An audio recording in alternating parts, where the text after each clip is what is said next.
21st century Britain. Of the first person he meets asks him of this place, a young man not knowing how to react, a startled expression on his face. Takes Beowulf to a scrying screen, a web-like word hoard of stories, pictures and dreams. Beowulf shouts, "By what witch's spell have I been met?" The young man replies, "It's the internet." Beowulf sits down at the scrying screen and learns of a spider called Google and how to spread its web-like net around the world. And because by modern times he is untouched and innocent, he sees so clearly what has happened. "I must meet this spider called Google, face to face, and reckon with him." "Then you must fly to the Valley of Silicon," says the young man. So, listen. Beowulf marches on the airport. Ordinary people part as he appears. Beowulf in wonder as he sees the mighty metal geese addressed, cuts his way through the security fence, and marches up to the biggest metal goose and says, "Big bird, take me to the spider that weaves the mighty web." A man leans out of the eye of the goose and says, "Get off the runway, you nutcase! If you're on a stag party to Romania, you want Terminal 6. "No, you fool! I had my stag party many years ago.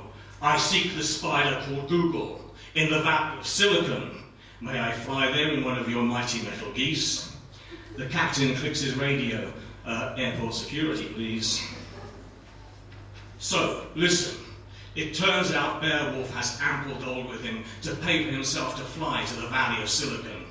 And so he arrives at the spider's lair and bursts in. The spider is made of metal boxes and sits on a golden hoard of information about everyone in every nation.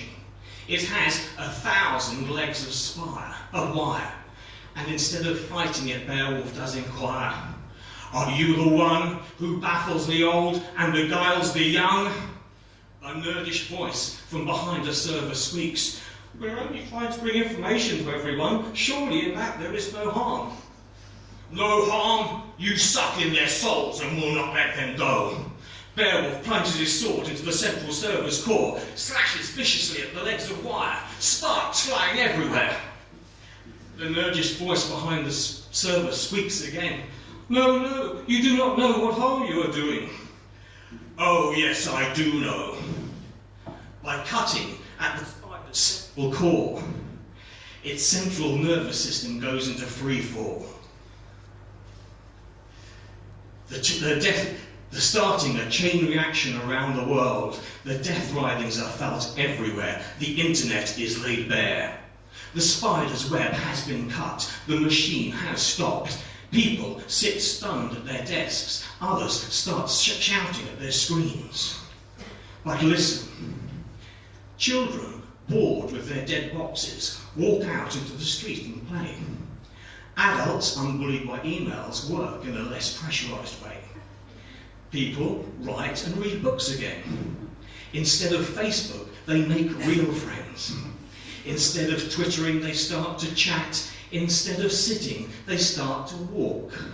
And for years to come, people would gather and talk of Beowulf and of the evil spider that had captured their minds and souls and made slaves of them all, while all along they had thought that all was well, all was wonderful, and how from the spider's curse by Beowulf they had been freed.